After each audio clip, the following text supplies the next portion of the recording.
How to download Roblox Studio on mobile. Hello everyone. In this video, I will show you how to download Roblox Studio on mobile. First, navigate to a web browser on your phone.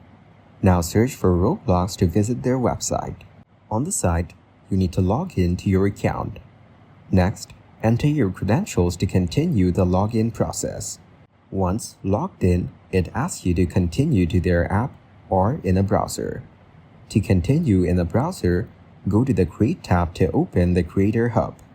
Then swipe up to the page menu and select Request Desktop Website.